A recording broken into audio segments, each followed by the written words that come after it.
할렐루야. 감사합니다. 언제나 하나님을 찬양하는 것은 하나님도 기뻐하시기에 우리도 그 하나님의 마음이 전해져서 그 하나님의 찬양으로 우리의 마음도 기뻐집니다. 그 찬양을 우리가 받는 건 아니지만 찬양함으로 기쁨이 임하는 것은 어쩔 수 없어요. 하나님이 기뻐하신다는 의미로 받아들여집니다. 언제 어느 곳에서나 어떤 일을 만나든지 그 하나님을 찬양할 수 있기를 바랍니다. 지난 한 달 정도 정말로 저와 하나님이 함께 하신다라고 하는 것이 무엇인지 다시 한번 깊이 생각할 수 있는 그런 시간이었습니다. 참 오랜 시간 동안 저의 마음을, 저의 영혼을 아프게 하고 힘들게 했던 그런 사람들이 있었습니다. 직접 또는 간접적으로 누군가를 통해서, 항상 사람은 그렇죠. 직접적으로 이렇게 마음을 아프게 하는 경우도 있습니다만은 둘러 또 전해지면서, 사실 둘러 전해지다 보면 이만큼 불려져 가지고 오기 때문에 사실 그런 경우가 더 오해가 되고 더 마음이 아픈 경우가 많이 있는데요. 둘러서 또 사람들을 통해서 그 마음이 전해지면서 얼마나 마음이 아팠는지 모릅니다. 게다가 그 시간이 짧지 않았어요. 참 오랜 시간이었습니다. 제가 할 수 있는 것은 그 시간 동안 그저 기다리는 것이었습니다.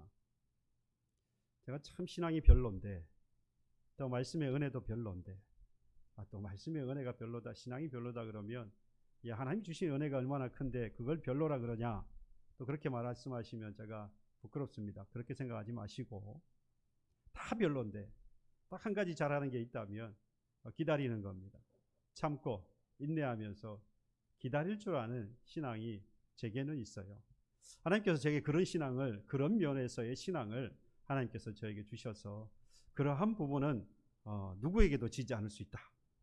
물론 오늘 이 자리에 계시는 교우 여러분들 가운데에는 저보다 훨씬 뛰어난 그런 참고 인내하며 기다릴 줄 아는 성도 여러분들이 계시겠습니다만은 저도 그런 마음 한켠에 그런 자부심이 있습니다.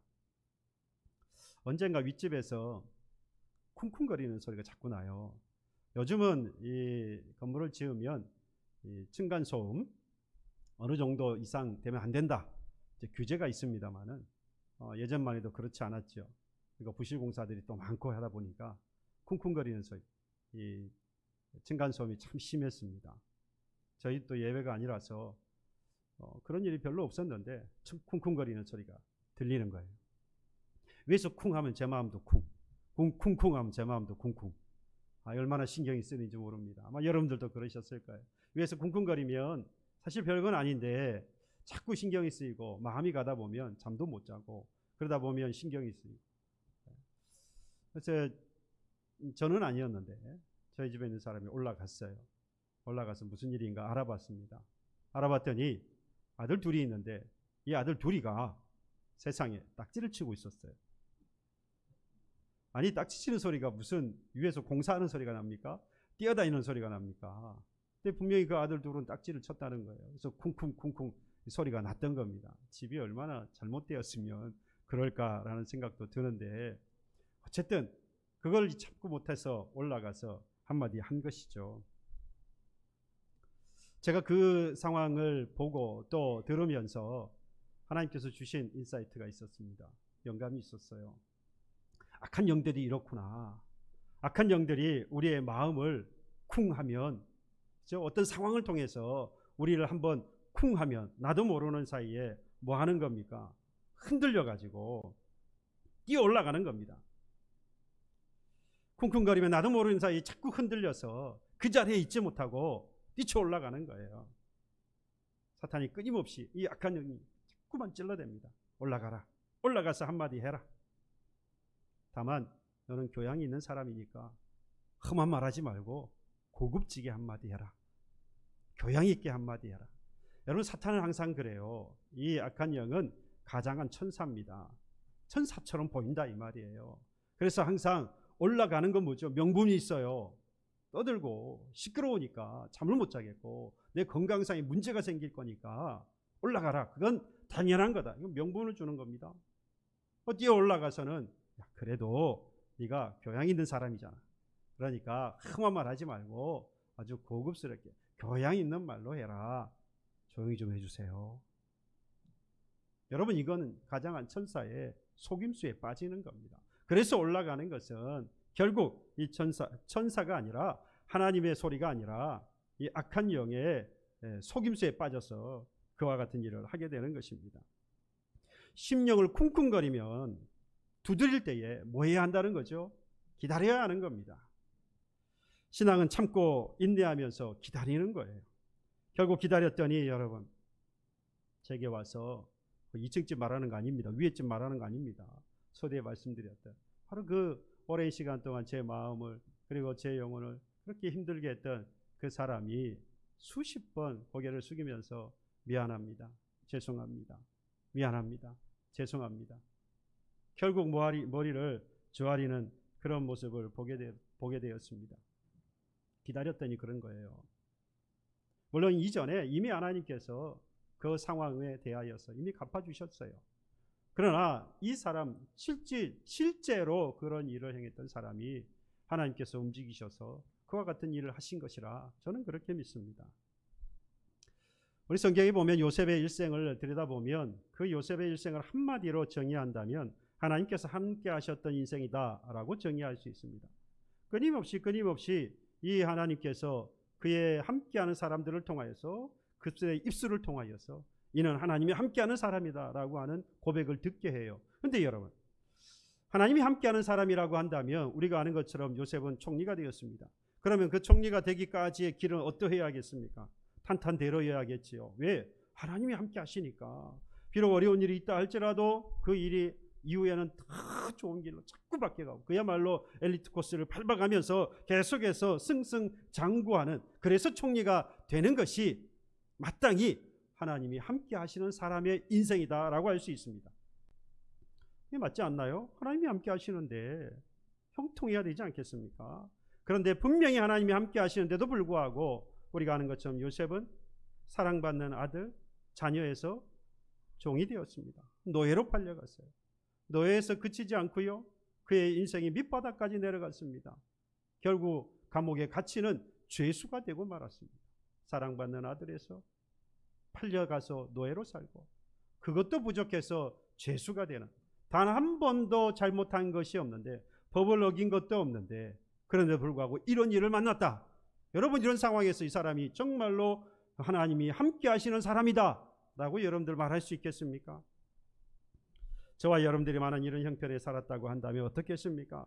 어떻게 하나님이 함께 하시는데 시간이 갈수록 그의 형편이 더 악해질 수 있습니까? 안 좋아질 수 있습니까? 예전보다 저와 여러분들이 신앙생활을 더 잘하고 있다면 이전보다 더 형편이 뭐 해야 되겠어요? 좋아져야 되겠지요. 우리는 그걸 기대합니다. 예전엔 열심히 교회 생활 안 했고, 예전엔 기도 생활도 별로 안 했고, 또 열심히 전도하는 것도, 그리고 세상에 살면서 그리스도의 말씀에 따라 살아가는 삶, 별로 그런 거 관계없이 내 마음대로 살았는데 이제는 좀 정리하고 교회도 열심히 다니고 기도 생활도 하고 또 성도 간의 교제도 나누면서 사랑을 실천하고 이런 생활을 하면 우리도 모르는 사이에 뭘 기대합니까? 하나님이 이제 함께 하셔서 내가 형통하겠구나, 잘 되어지겠구나 라고 하는 기대를 누구나가 다 하게 될 겁니다. 그럼에도 불구하고 더 안 좋은 상황으로 자꾸 간다. 물론 저와 여러분들이 예수 믿고 팔자 고치려는 사람은 아닙니다. 팔자가 성경적인 단어는 아니지만 이해는 돼요. 그죠? 우리가 예수 믿고 잘 먹고 잘 살고 돈 많이 벌어서 부자가 되려고 좋은 직장 가지고 부자가 되겠다, 그런 생각 가지고 신앙생활 하는 것 아닐 거예요. 그러면서도 불구하고 형편이 나빠지면 하나님을 원망하기 쉽습니다.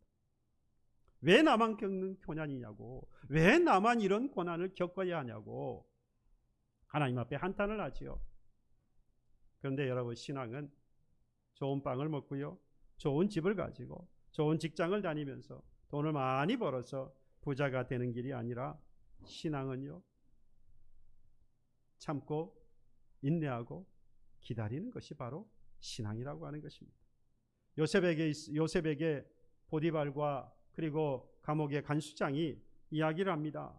여호와께서 그와 함께 하심을 보며, 그라고 하는 건 요셉입니다.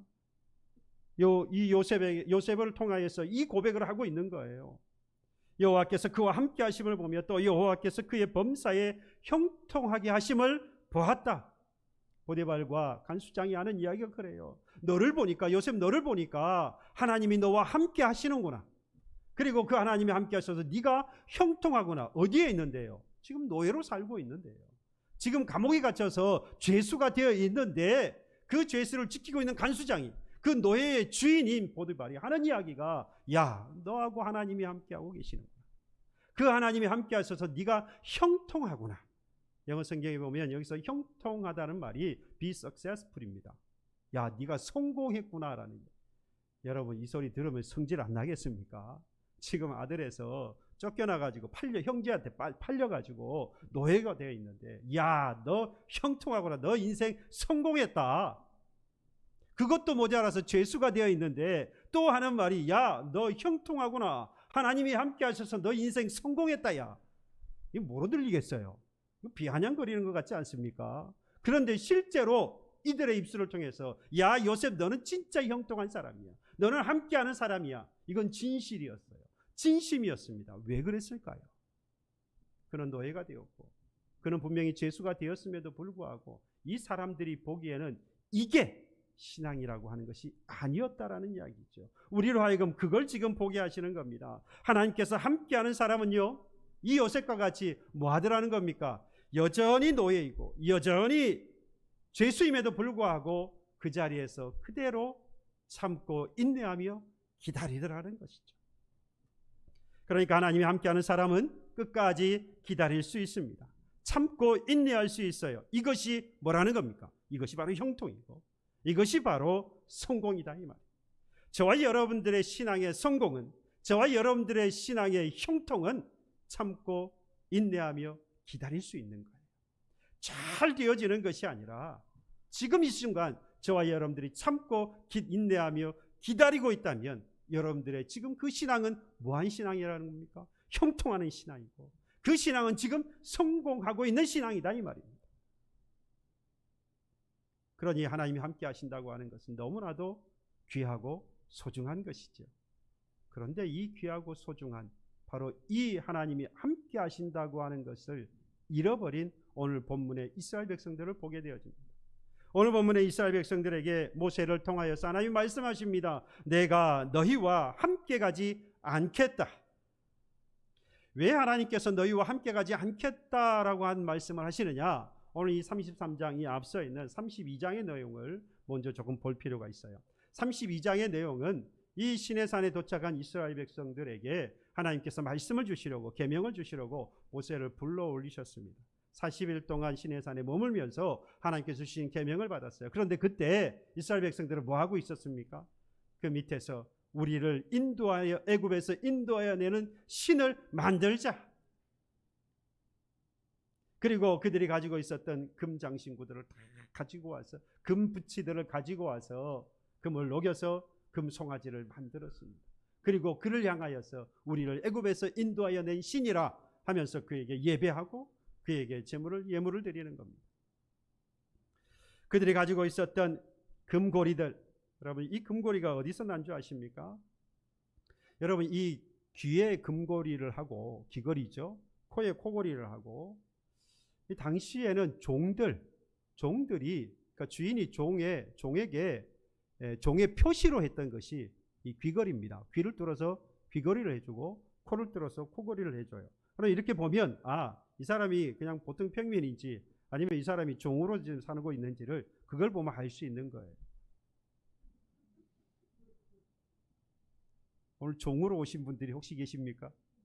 종의 신분을 표시하고 혹시 오신 분 계십니까? 요즘은 그렇다고 해서 누가 성경에 그거 위배되는 거야, 왜 귀를 뚫어, 그런 이야기가 아니죠.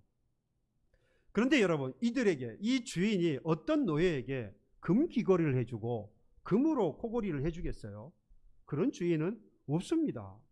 그런데 이 이스라엘 백성들이 애굽에서 나올 때에 뭘 가지고 나왔습니까?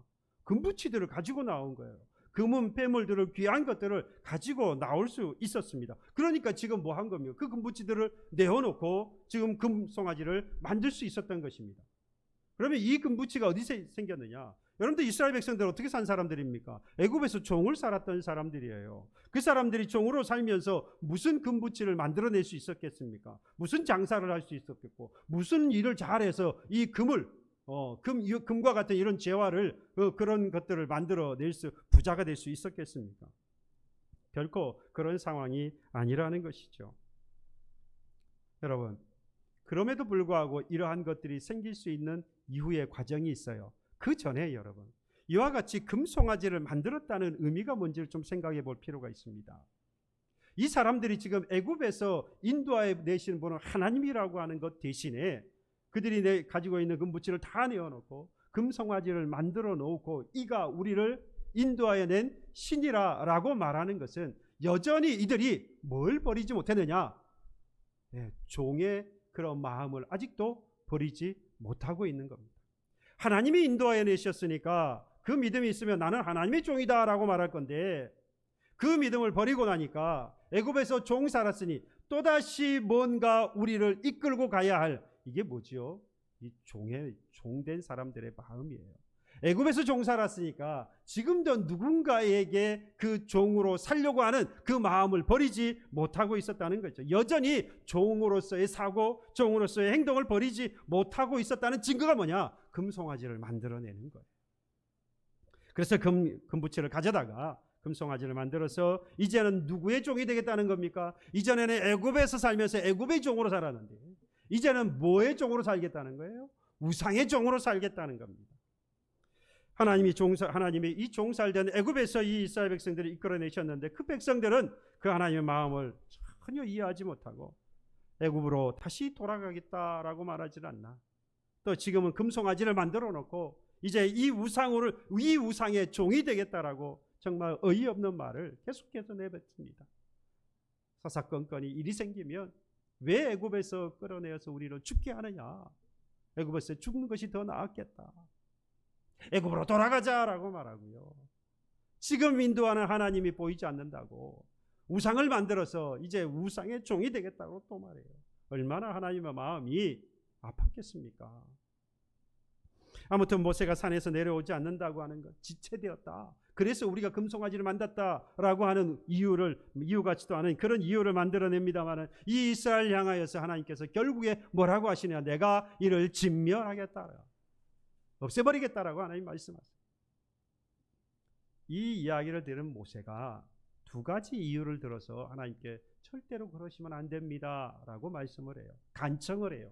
그게 출애굽기 32장 12절 13절인데요. 내용이 그렇습니다. 여기서 하나님께서 이 백성을 죽여버리시면 애굽 사람들이 이스라엘의 신 여호와가 그들을 진멸하려고 악한 뜻을 품고 이것까지 끌어내신 것이다. 애굽 사람들이 기껏 이 여호와 하나님이라고 하는 신을 그 백성들을 끌고 나오더니 결국 이렇게 죽이지 않았느냐? 하나님이 악하다라고 하나님을 보고 악하다라고 하지 않겠느냐? 또 13절에 가서는요, 아브라함과 이삭과 야곱에게 하늘의 별과 같이 그리고 바다의 모래와 같이 많은 자손들을 주겠다고 하셨고 또 허락하신 땅까지 인도하시겠다라고 약속하지 않으셨습니까? 그러니 그 약속을 지켜주셔야지요. 진멸하겠다라고 하는 하나님의 음성을 들은 모세가 이와 같이 하나님 앞에 간청을 합니다. 이 말을 들었던 하나님께서 이 오늘 본문 33장 1절에 와서 이 이야기를 하시는 거예요. 이제 신의 광야에서 나와서 조상들에게 주시기로 맹세한 그 땅에, 그 가나안 땅에 뭐라고 말합니까? 올라가라고 말씀하세요. 33장 1절의 말씀에 여호와께서 모세에게 이르시되 너는 네가 애굽 땅에서 인도하여 낸 백성과 함께 여기를 떠나서 내가 아브라함과 이삭과 야곱에게 맹세하여 내 자손에게 주기로 한 그 땅으로 뭐하라? 올라가라. 그런데 여기서 이스라엘 백성들 특히 모세에게 청청병력 같은 이야기를 듣게 되어집니다. 오늘 3절과 5절에 보시면 너희를 적과 꿀이 흐르는 땅에 이르게 하려니와 나는 너희와 함께 뭐하지 아니하고 올라가지 아니하리니. 또 5절에 보면 여호와께서 모세에게 이르시기를 이스라엘 자손에게 이르라 너희는 목이 곧은 백성인즉 내가 한순간이라도 너희 가운데 이르면 너희를 진멸하리니. 하나님이 같이 가지 않겠대요. 너희 모세는 네 백성 데리고 가나안으로 가라, 올라가라. 나는 가지 않겠다. 왜 하나님께서 가지 않겠다고 하셨습니까? 3절 5절에 이미 말씀하셨죠. 내가 너희들하고 같이 가면 내가 다시 너희를 뭐 할까? 진멸할까 두렵다. 내가 너희들하고 가면 분명히 내가 너희들을 죽일 것 같아. 그래서 내가 너희들과 함께 가지 못하겠어. 여러분, 함께 가지 않겠다라고 하시는 하나님의 음성은, 이 말씀은 있는 그대로 보면 참 섭섭한 말씀이에요. 그렇죠. 안 가겠다고 그러시니까 같이 갔으면 좋겠는데 그 사람이 나하고 같이 가지 않겠다고 하면 그 마음이 아프고 당연히 섭섭하겠지요. 그런데 그 내용을 들여다보니까 그게 아니지요. 내가 너희와 함께 가면 너희를 죽일 것 같으니까, 진멸할 것 같으니까 너희들과 함께 가지 못하겠다라고 하시는 그 말씀을 들여다보면, 이 말씀을 들어보면 하나님의 생각, 하나님의 마음은 역시 우리와 다르다. 하나님의 그 마음의 깊이와 넓이는 가히 우리가 생각할 수 없는 그 선을 넘어서시는, 놀랍다라는 생각이 듭니다. 그래서 여러분, 하나님의 사랑은요, 눈물 없이 할 수 없는 사랑이고, 그래서 하나님의 사랑은요, 사랑 중에서도 가장 절정에 있는 사랑인 것입니다. 넘어설 수 없어요. 그 누구도 말이죠. 하나님은 이 상황에 대해서 그런데 너무나도 익숙하십니다. 이전에도 그런 적이 많았고 이후에도 그렇고요. 지금도 마찬가지입니다. 하나님은 틈만 나면 하나님으로부터 도망치려고 하는 이 죄인들에 대해서 너무 익숙하다 이 말이에요. 하나님은 영원히 죽은 죄인인 우리를 살리시려고 독생자 예수를 이 땅에 보내어 주시면서 말씀하셨습니다. 뭐라고요? 나는 죄인인 너희들에 대해서 너무 익숙하다. 그래서 뭐 했다는 거예요? 예수를 보내어 준 것이다. 그래서 내가 너하고 떨어지고 싶지 않으니 예수를 보내주었다. 내가 너희를 이와 같이 사랑한다. 왜요? 내가 너희를 너무 잘 아니까. 난 너희에 대해서 너무 잘 알아. 네가 어떻게 살아갈지를 내가 너무 잘 알아. 너무 익숙하다는 이야기입니다. 여러분, 이제 우리도 이전에는 어땠든 간에 이제는 하나님께 익숙해져야 하지 않겠습니까? 하나님은 우리가 죄인인 것이 너무 익숙해서 우리를 진멸할까, 하나님이 멀어지고 싶은, 하나님이 같이 가고 싶지 않은 그 마음, 이제는 우리도 그 하나님의 마음을 좀 알고 익숙해져야 되지 않겠냐는 거죠. 우리의 죄 때문에 멸하실까, 함께 가지 않겠다고 하는 하나님의 그 마음, 죄 때문에 죽은 우리를 살리시기 위해서 아들 예수 그리스도를 내어주신 그 하나님의 마음, 정말 다행스럽게도 오늘 본문의 이스라엘 백성들이요, 그 하나님에게 익숙해지고 있는 모습을 보여줍니다. 저와 여러분들도 이 모습이 이제는 나타나기를 소망합니다.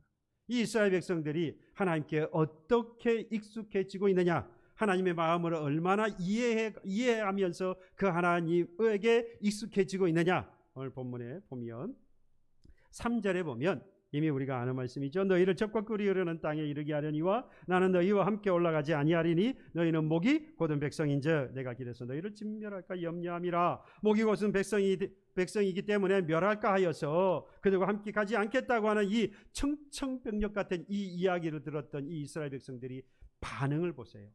뭐라고 했느냐? 4절 보세요. 준엄한 말씀을 듣고, 이때 준엄한 말씀 뭐겠습니까? 그 3절의 말씀이에요. 너희는 목이 곧은 백성이어서 내가 너희와 함께 가지 않겠다, 혹여 내가 너희를 진멸할까 봐 함께 가지 않겠다라고 하시는 이 말씀, 이게 아주 준엄한 말씀이었다. 아주 그들이 깜짝 놀랐던 거예요. 아주 그들이 놀라는 말씀. 준엄한 말씀을 듣고 어떻게 했습니까? 슬퍼했어요. 그 슬퍼하는 마음을 어떻게 표현했습니까? 단장하지 않았다. 한 사람도 단장하지 않았다. 여러분, 예쁘게 갖추고 단장을 하는 것은 어떨 때 하는 겁니까? 즐겁고 기쁘고 좋을 때 하는 거예요. 그죠? 여러분들이 오늘 거룩한 주일을 맞아서 이쁘게 단장을 하고 오신 것은 이날이 기쁘고 즐겁기 때문이죠. 장례 장소에 가면서 슬프고 애도할 장례에 가서 갈 때 이쁘게 단장하고 화려하게 입고 그렇게 가는 사람이 있습니까? 애통과 슬퍼하는 사람은, 그런 진심 있는 사람은 가장 단정하게, 그렇죠. 이때 단장과 달라요. 그렇죠. 절대로 이 단장하지 않습니다. 자기를 치장하지 않는 거예요. 여기서 단장은 치장하는 거죠. 정말 다행스러운 반응입니다. 하나님이 지금 마음을, 그래도 이 상황을 알고 하나님 앞에 조금이라도 익숙해지는 모습이 자신들을 단장하지 않는 거였어요. 슬퍼하면서 말이죠. 상황의 심각성을 알고요, 자기의 몸을 단장하지 않았습니다. 슬픔의 표현으로 단장을 하지 않은 것이죠. 이런 모습을 하나님께서 보시고 한 가지 더 요구하십니다. 오늘 5절에 보시면 그러면 너희는 장신구를 떼어내라. 그러면 내가 한번 다시 생각해 보겠다라고 말씀하세요. 이스라엘 백성들은요, 애굽에서 채찍을 맞으면서 흙벽돌을 구웠던 노예들이었습니다. 그런데 소대지가 말씀을 드린 대로 이 사람들에게 지금 뭐가 생겼죠? 금부치가 생겼어요. 금은보화가 생겼습니다. 좋은 것들이 많이 생겼습니다. 여러분, 이것이 어디서 시작되었느냐? 출애굽기 11장 2절에 보면 하나님께서 모세에게 이런 말씀을 하세요. 백성에게 말하여 사람들에게 각기 이웃들에게 은금 패물을 구하게 하라. 애굽에서 나오기 전에 하나님께서 모세를 통해서 이스라엘 백성들이 하시는 말씀이 이웃들에게 가서 은금 패물을 구하라. 빌려오라 이 말이에요. 빌려오라 이 말이에요. 갚을 생각이 없어요. 지금 나가기 전에 빌려오라라는 이야기입니다. 그런데 말씀을 드린 대로 이 사람들은 뭐 한 사람이 흙벽돌을 굽던 노예들이에요. 어떤 사람들이 노예한테 간청을 해서 빌려달라고 한다고 빌려주겠습니까? 그것도 은금 패물을 말이에요. 누가 빌려줄 수 있겠어요? 그럼에도 불구하고 이들이 지금 뭘 가지고 있었습니까? 금부치들을 가지고 있잖아요. 다시 말하면 뭐 했다는 거지요? 빌려줬다는 이야기예요. 구하였더니 그 애굽의 사람들, 이웃들은 애굽 사람들이에요. 이스라엘 자기들 백성들끼리 아니에요. 뭐가 있다고 서로 빌려줘요? 애굽 사람들입니다. 그 사람들에게 구하였더니 준 거예요. 금부치를 가지고 나온 겁니다. 여러분, 어떤 사람이 노예에게 그런 걸 빌려줘요? 왜 그럴 수 있었을까요? 그게 바로 출애굽기 21장 3절에 가면 바로 이 말씀이 있습니다. 당시에 애굽에서 나올 때의 10번째 재앙, 그렇죠? 이 10번째 재앙이 뭡니까? 장자가 죽는 것이죠. 그래서 바로 왕과 그리고 애굽에 있는 모든 처음 낳았던 것들이 다 죽게 되어집니다. 이 일이 있는 것으로 인해서 바로 왕으로부터 모든 애굽 사람들이 11장 3절에 보면 여호와 하나님과 그의 종 모세가 위대하게 보이며 그의 백성들을 두려워하게 되었다라고 말해요. 그러니까 이 애굽 사람들이 이 금, 은, 패물을 구하고 있었던 이 이스라엘 백성들에게 줄 수밖에 없는 것은 뭐 때문이었다는 겁니까? 무서웠던 거예요. 두려웠던 겁니다. 장자의 재앙을 당하고 나니 보니까 그 하나님이 두려웠고 그의 종 모세가 위대해 보인 겁니다. 하나님과 그의 종 모세가 위대해 보이고 그의 백성까지 다 두려웠던 거예요. 그러니까 요청을 하니까 안 줄 수가 없는 거예요. 울며 겨자 먹기로 안 주면 큰일을 당할 것 같거든요. 재앙도 당했는데 그보다 더한 일도 당할 것 같아요. 요구를 다 들어줘야만 할 것 같은 거예요. 그래서 그 금부치들을 은금 패물을 가지고 나올 수 있었던 것입니다. 그래서 지금 이 이스라엘 백성들이 금부치, 뭐 이러한 것들을 내어놓고 지금 장신구를 뭐 하고 있습니까? 귀에 걸고 코에 걸고 손목에 차고 손가락에 걸고 발목에도 걸고 다 걸고 있는 거예요. 그래서 뭐라고 그랬죠? 장신구를 떼어내라고 5절에 말씀하잖아요. 장신구를 떼내라고 말은 결국에 그들이 주렁주렁 지금 달고 있었다는 겁니다. 애굽에서부터 가지고 왔던 것들을 온몸에 주렁주렁 달고 지금 있는 겁니다. 하나님께서 그래서 그 모든 것들 한 사람도 단장하지 않고 있는 그들에게 마저 구하고 있는 것을 하나님이 요청하는 것은 그 장신구를 다 떼어내 버리라는 거예요. 이전에 저와 여러분들이 가졌던 이 세상에서 살면서 가졌던 모든 가치관, 생활, 문화, 그리고 지식 뭐 할 것 없이 세상에 접해서 가지게 되었던 이 모든 것들을 다 뭐하라는 겁니까? 떼어내 버리라. 애굽에서 가졌던 것, 애굽에서 나와서 하나님의 인도를 받기 전에 가졌던 것들 다 버려야 한다는 이야기. 세상의 자랑거리로 삶을만 했던 것들요, 내가 지금까지 가치 있다고 믿었던 것들, 바라고 소망해서 얻게 되어졌던 것들, 이거 다 떼어내 버려야 한다는 겁니다. 여러분, 신앙은 그런 거죠. 하나님과 나의 것 중에 하나를 선택하는 것이 아닙니다. 여러분들 쉽게 생각해서 하나님의 것이 있고 내 것이 있는데 둘 중에 하나님의 것을 선택하는 것이 그게 좋은 신앙이다, 그렇게 생각을 하는데 이건 근본부터가 틀린 거예요. 신앙은요, 하나님의 것과 나의 것 중에 선택하는 것이 아니라 내 것을 버리는 겁니다. 무슨 말이냐? 처음부터 내 것은 있습니까? 없습니까? 없어요. 너무 잘 아셔요. 어쩌면 이렇게 잘 아셔요?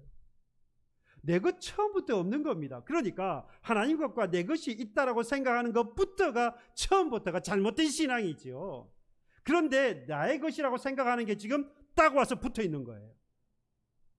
잘못된 겁니다. 그래서 뭐 하라는 거예요? 내 것이라고 내가 생각되는 게 있느냐? 그거 떼내 버려야 한다는 거예요.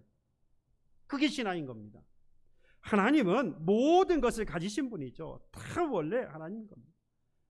하나님의 것이 있고 내 것이 없을 뿐만 아니라 모두 다 하나님의 것이고, 뿐만 아니라 그러다 보니까 우선순위가 있습니까? 없습니까?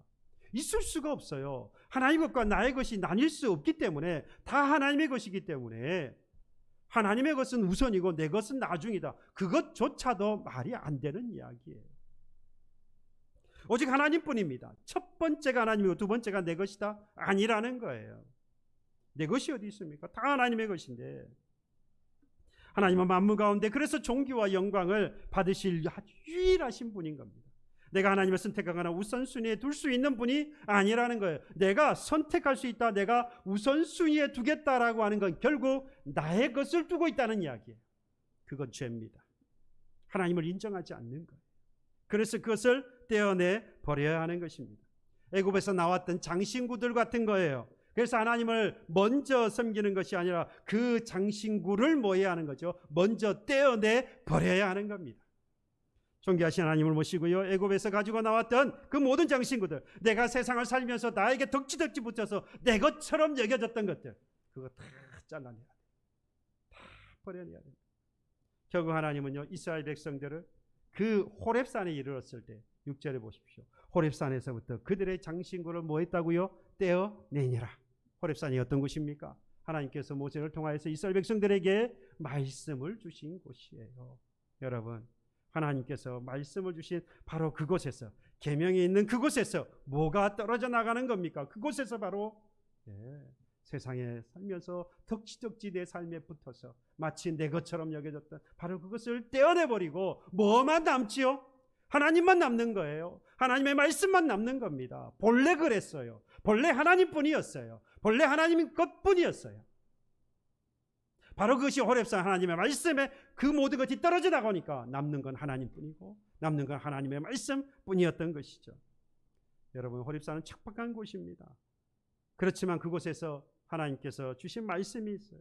바로 그곳에서 애굽에서 가지고 나왔던 모든 장신구들 떼어내요. 여러분, 하나님의 말씀을 받은 그날요, 나를 그 말씀을 통해서 예수 그리스도를 구주로 영접하게 하신 바로 그 날이, 여러분, 이전에 내가 세상 살면서 경험하면서 쌓아올리면서 나를 즐겁게 했다라고 여겨지는 것들, 나를 잊게 만들었다고 생각했던 그 모든 것들, 그 옛 자랑거리들 다 버리게 하는 것이죠. 예수 안에서 새롭게 시작하게 되어지는 겁니다. 애굽을 자랑하는 장신구를 버리고 예수를 자랑하는 성도가 되시기를 축복합니다. 거기서부터 하나님이 뭐 하시느냐? 함께 하시는 거예요.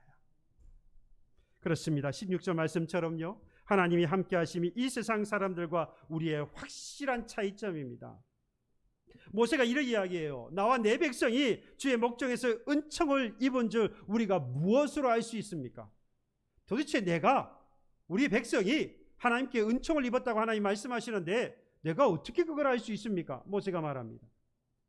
주께서 우리와 함께 하심으로 나와 주의 백성을 천하 만민 중에 구별하신 것이 아닙니까? 라고 말해요. 그러니까 세상을 살아가는 사람과 우리가 유일하게 차이점이 뭐라는 거죠? 하나님이 함께 하시는 것이다. 저와 여러분들이 윤리도덕적으로 뛰어나면 얼마나 뛰어납니까? 경제적으로 가지고 있으면 얼마나 풍요롭게 가지고 살아갑니까? 지식적으로 생각과 마음에 있어서 행동에 있어서 세상 사람들보다 훨씬 뛰어나다고 여러분들 말할 수 있습니까? 윤리도덕적으로 우리보다 훨씬 뛰어난 사람 많아요. 경제적으로 말할 것도 없지요. 지식적으로 여러분, 그의 삶이 윤리도덕적으로 우리보다 훨씬 앞서져 있고 가진 것도 훨씬 많은 사람들이 얼마나 많은지 모릅니다.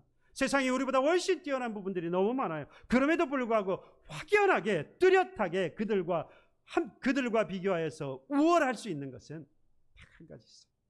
하나님이 함께 하신다는 것.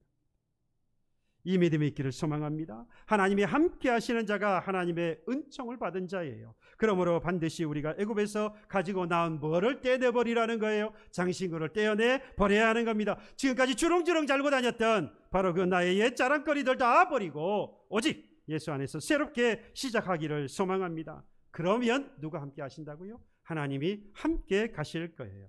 그래서 모세가 이렇게 12절에 말합니다. 주께서 전에 말씀하시기를 나는 이름으로도 너를 알고 너는 내 앞에서 은총을 입었다 하셨지 않습니까? 라고 말해요. 이 말은요, 하나님께서 전에도 그러셨습니다. 저하고 허물 없이 친구 사이처럼 하나님이 함께 하시지 않았습니까? 아니, 그런데 이제 와서 같이 가지 않으시겠다라고, 그러면 인도할 사람이 없지 않느냐라고. 인도할 분이라도, 하나님이 안 가시면 누군가 인도할 분이 있어야 되지 않겠습니까? 그러니까 인도할 분이라도 주시든지. 그러면 제가 하나님께 은총을 받은 사람이라고 하는, 이렇게 하지도 않으시면서 내가 은총 받은 사람이라고 말할 수 있습니까? 그동안의 이스라엘 백성들의 행동을 보면요, 사실 언제든지 하나님과 모세를 향해서 반기를 들 수 있는 그러한 이스라엘 백성들이다 보니까 모세의 입장에서는 이렇게 나올 수밖에 없다는 생각도 듭니다.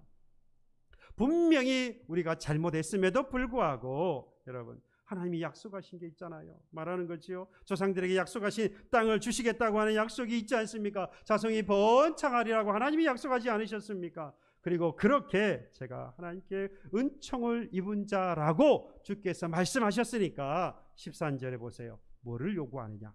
주의 길을 내게 보여주십시오. 내게 주를 알려주십시오. 나로 주의 목전에 은총을 입게 해주십시오. 이 족속을 주의 백성으로 여겨주십시오.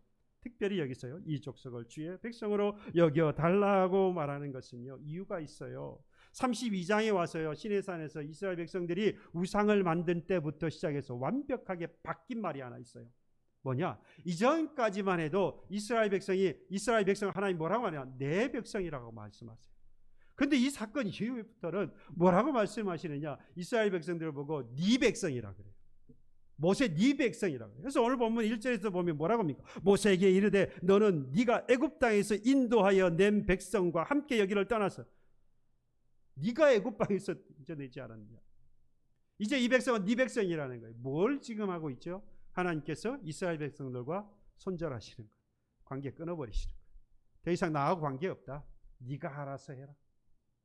그러다 보니까 이 모세가 간구를 하는 겁니다. 내 백성이 아니지 않습니까? 주의 백성은 하나님의 백성입니다 라고 이야기를 하는 겁니다. 그래서 재차 그 하나님의 백성인 것을 강조하는 거예요. 한편 여기서요, 여기다라는 말은요, 히브리어로 라라는 말인데요, 고려하다, 숙고하다, 다시 생각하다, 뭐 이런 이야기입니다. 그러니까 하나님께 다시 좀 생각해 주십시오. 심사숙고해서 재고해 주십시오. 재청을 하고 있는 겁니다. 어떻게 보면 이 간절함이요, 여러분 좀 뻔뻔해 보입니다. 이스라엘 백성들이 어떤 사람들이었습니까? 지금까지 어떻게 살았어요? 너무 뻔뻔해 보입니다. 하는데 사실 지도자라고 하면 이뤄야 된다는 생각이 들어요. 여러분들 나라와 민족을 위해서요, 사회를 위해서, 가정과 교회를 위해서 세워진 지도자들을, 그들이 이와 같이 자기의 백성들을 앞잡이로 세워서 방패막이로 그런 삶을 살아가는 이들이 아니라 자신들이 이들을 위해서 방패막이가 되어줄 줄 아는 그런 사람들, 이들이 지도자가 되어질 수 있도록 여러분들 기도하고 또 기도해야 합니다. 그랬더니 여러분 비로소 14절에 내가 친히 가리라 주께서 말씀하세요. 그 말씀을 들은 주님 하나님께서 그래, 내가 이제 친히 내가 직접 갈게. 그런데 여러분 이것도 대단한데요, 그 다음에 보면 더한 말씀도 있죠. 뭐라고 말하죠? 너를 뭐하게 하리라? 쉬게 하리라 라고 말씀합니다. 이런 것 같아요. 13절에서 말씀하고 있는 것처럼 간구하는 게 너무 많습니다. 주의 목전에 은총을 입어 싸우며 하면서 주의 길도 보여주시고요, 주를 알게 하시고요, 은총을 입게 해주시고요, 주의 백성으로 여겨주십시오라고 막 요청을 하니까 하나님께서 뭐라고 말씀하시냐? 일일이 하나하나 다 대꾸하는 것이 마치 귀찮으신 것 같아요. 그래서 하시는 말씀이 야 가만히 있어, 알았어, 너는 쉬어. 넌 쉬어라고 말해버리면 다 끝났지 않아요? 이제 뭐 하겠다는 겁니까? 내가 너희 백성을 뭐 하겠다는 거? 나의 백성으로 삼고 가나안 땅으로 내가 데리고 가겠다는 말씀이에요. 그 전에 끊어버리려고 했는데 끊지 아니하고 이를 가나안 땅으로 내가 데려갈게. 그 말씀의 표현이 바로 너는 이제 쉬어라. 네가 안 데리고 가도 돼. 내가 데리고 갈게. 하나님이 내가 친히 가리라고 말씀하시는 겁니다. 이스라엘 백성들이 가는 광야의 길은요, 다듬어져 있는 그런 탄탄대로와 같은 아스팔트와 같은 그런 길이 아닙니다. 순전히 하나님의 인도하심을 따라가는 거지요. 낮에는 구름기둥, 밤에는 불기둥을 바라보면서 그저 가야 하는 길입니다. 어디로 가는지도 몰라요. 그 길이 어떻게 생겼는지도 몰라요. 그런데 놀라운 것은요, 기적 같은 일은요, 그럼에도 불구하고 해를 당하지 않아요. 잘못된 길로 가지 않아요. 우리는 내비게이션을 틀고 좋은 길로 좋은 차를 가지고 가면서도 뭐가 일어납니까? 사고가 생겨요. 사람이 다치고 죽기도 해요. 그런데 대로도 아니고 도대체 어떻게 생긴 길인지도 모르고 정말 험난한 광야의 길임에도 불구하고 잘못된 길로 간 적이 없어요. 가다가 위협이 있고 그리고 뭔가 도처에 넘어뜨리려고 하는 위험과 위협이 분명히 있음에도 불구하고 이러한 것들이 도사리고 있음에도 불구하고 전혀 해를 당하지 않더라 이 말입니다. 여러분, 하나님이 친히 가시는 그 길을 따라가면요, 우리가 전에 가보지 않았던 그런 초행길, 그래서 두려움이 있는 그러한 길이라고 할지라도 여러분 잘못되지 않아요. 비록 그 길에 위험이 있고 위협이 있다라고 할지라도 전혀 우리는 그 해를 당하지 않을 겁니다. 하나님이 가시는 길을 따라가면 말이죠. 누가 함께 하십니까? 하나님이 함께 하십니다. 하나님이 가시는 길은 하나님이 함께 하시는 길이잖아요. 그런데 지금은요, 따라오라는 것으로 그치지 않았어요. 뭐 하라는 거죠? 쉬라는 말씀을 해요. 내가 친히 갈 테니 너는 뭐 하라고요? 쉬라고 말씀해요. 그러면 우리 할 일은 뭐지요? 쉬면 되는 거예요. 부담스러울 만큼 그냥 쉬면 하나님이 가시는 그 길 바라보며 나아가면 되는 겁니다. 하나님이 뭐 하실 것이니까, 하실 것이니까 그 믿음의 확신만을 가지고 있으면 되는 겁니다. 우리 인생의 진정한 쉼이라고 하는 것, 육체에 있지 않지요. 물질과 명예와 권세와 지식과 학벌 뭐 이런 것들을 가지고 있으면 정말로 내가 잘 살아서 쉼이라고 하는 거 잘 되는 거 아니겠어요? 이러한 것들을 누리고 살아갈 수 있습니까? 아닙니다. 오직 진정한 쉼이라고 하는 건 하나님께 있어요. 하나님께서 함께 하실 때의 쉼이라고 하는 진정한 만족과 쉼이라고 하는 것이 우리에게 있는 것입니다. 그래서 하나님이 함께 하실 때 우리는 기쁜 거예요. 그래서 하나님이 함께 하실 때 우리가 기쁘고 즐겁고 감사의 노래가 나올 수 있는 것이죠. 진정한 만족과 진정한 쉼을 경험하기 때문이죠. 사랑하는 우리 교우 여러분, 하나님은 우리 한 사람 한 사람에게 이 놀라운 은총을 주시고 이 은총 속에서 우리를 하나님의 사람으로 만들어가기를 원하고 계십니다. 그러니 그 하나님의 마음을 좀 아시고 이전까지 추렁추렁 달고 다녔던 나의 그 옛 자랑거리들 다 버리고 예수 안에서 새롭게 시작할 수 있기를 소망합니다. 그러면 누가 함께 하신다고요? 하나님이 함께 하십니다. 이 하나님이 함께 하시면 우리가 가게 되어지는 이 길은 분명히 복된 길이고 우리가 가게 되어지는 이 길은 형통한 길이 되어질 것입니다. 그 가운데에서 우리가 뭘 느끼고 경험합니까? 참 만족과 참 쉼을 갖게 되어질 것입니다. 이 은혜를 입고 당당하게 세상 가운데에서 우뚝 서 맞서 나아가 하나님의 거룩한 빛을 만방에 비추는 저와 여러분들의 삶이 되기를 주님의 이름으로 축복합니다. 함께 찬양합시다. 여기에 모인 우리 주의 은총 받은 자, 주의 은총을